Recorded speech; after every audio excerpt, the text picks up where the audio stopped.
So ring the bells that still can ring.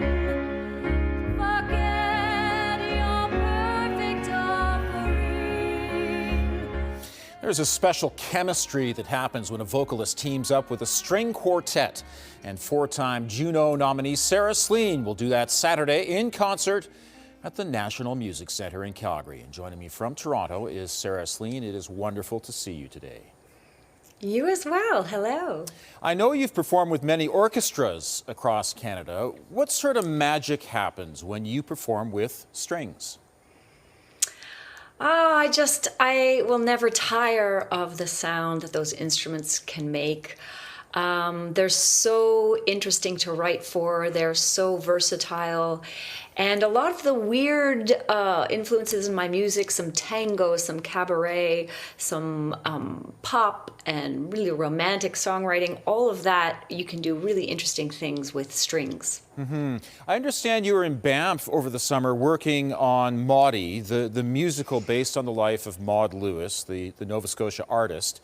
When can we expect to see that?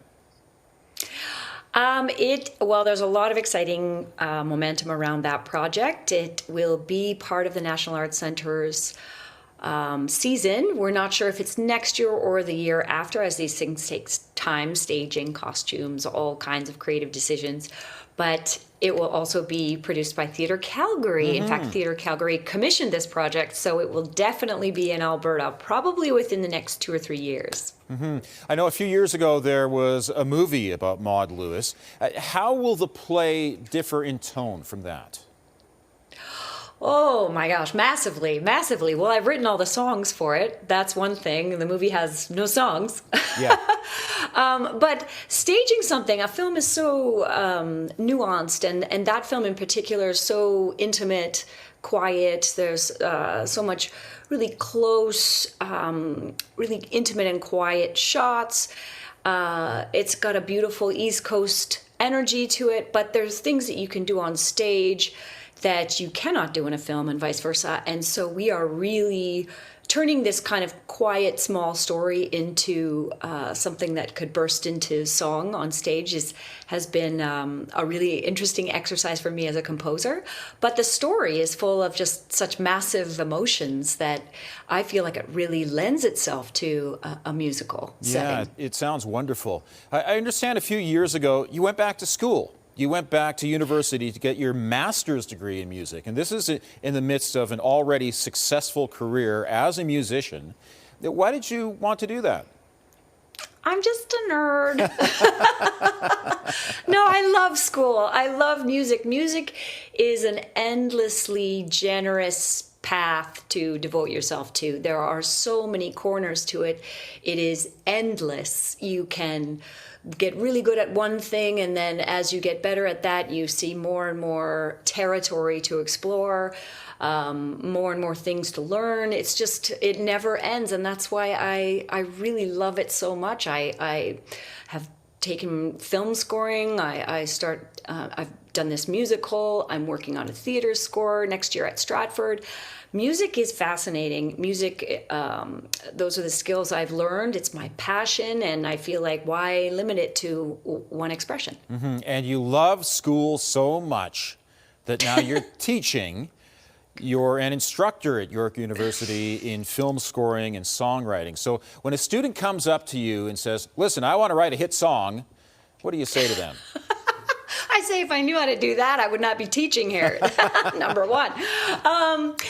No, it's interesting. A lot of young songwriters ask me, how do I get a record deal? And how do I, kind of follow the same path that you followed? And I think don't want that. That's crazy. I had my story unfold in a time that bears absolutely no resemblance to this time, right? Like, I had a major label record deal. They gave me lots of time and resources to develop.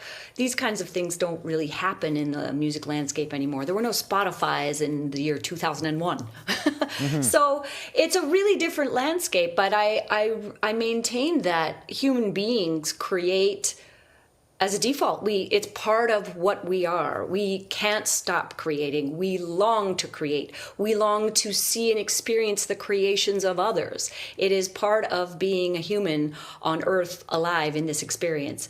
And the need for art, the love of art, will never go away. So keep writing, keep creating. Speaking of creating, you've also published a couple of books of poetry.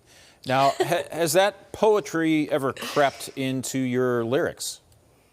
Oh, absolutely. As part of my job is to learn how to wield language well. Yeah, I mean, that's another avenue you could go down for the rest of your life. Words are fascinating. They're so potent and layered and change over time. I mean, you know, it's another creative outlet for me, really. But when you wrote the poems, you didn't have music in mind for them, right? No. It's that, I mean, Leonard Cohen and Joni Mitchell, two of our Canadian treasures, they have sort of navigated that in-between space where like a poem is not just a poem, maybe it's also a song.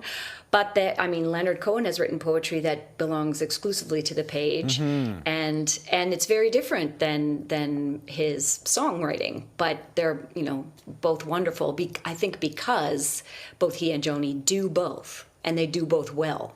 Yeah, tell us more about reinterpreting Leonard Cohen and Joni Mitchell, two immensely talented Canadians.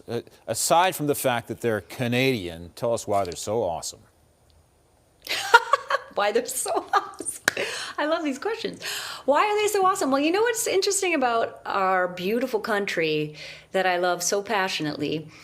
There are so many different kinds of people here, and all of us experience the land differently. And I have had the great fortune of touring this country most of my adult life. I've been all over this country many times, numerous times. I've been, you know, in the middle of the Rockies in a van in the winter. I've seen the Northwest Territories, and I love the East Coast and Newfoundland dearly. And I think that's what's special about this place is that the land is so extraordinary and so varied and diverse, and really imbued with such spiritual energy. I mean, the indigenous people of this country knew that and still know that, right? It is really charged with something special, and we all interpret that and process it differently. And I think that's why we have so many magnificent writers, not just songwriters, but novelists, poets, filmmakers. You know, like there's so much artistic brilliance in this country, and I shout out from the rooftops always that we should be celebrating it more. Okay, before we go, Sarah, I have a rapid fire round of questions for you here. I hate these. I'm going to put you on the spot. Best gig you've ever played? Singing Joni Mitchell with the Saskatoon Symphony Orchestra and her original collaborator, Vince Mendoza, conducting. Seeing them. And you performed with them as well? I sang the whole program. Oh, my goodness. Yeah, it was life-changing. Oh, that's amazing. Okay, here's a tougher one. Worst gig you've ever played? Oh God. Oh, there have been many. Sticky rock bars in Germany with floors and walls that were sticky. Yeah. I do remember playing some shows with Oh Susanna when we were a brilliant songwriter when we were young in the late 90s, and we were playing laundromats. Oh. Yeah. Please explain that. How do you play a laundromat? There was a venue, I think it was in Saskatchewan, Suds and Duds or something like that, and it was a laundromat slash bar. Yes, we played there. That is absolutely fascinating. I'm sure your gig at the National Music Center. I'm sure the gig at the National Music Center will be much better than that. Okay, one more question here. We've talked about doing cover songs, Joni Mitchell, Leonard Cohen, that sort of thing. Name one song that you haven't covered that you think would be especially delightful. I have an answer for that. I recently was at the Songwriters Hall of Fame induction ceremonies where Jane Siberry was inducted. And She has written two of my favorite songs. One is Love is Everything, and the other one is The Valley, which Katie Lang has covered, and I don't see how it's possible to top that. So maybe the other one, maybe Love is Everything. All right, sounds great. Thank you very much for speaking with us today. Enjoy your trip to Calgary.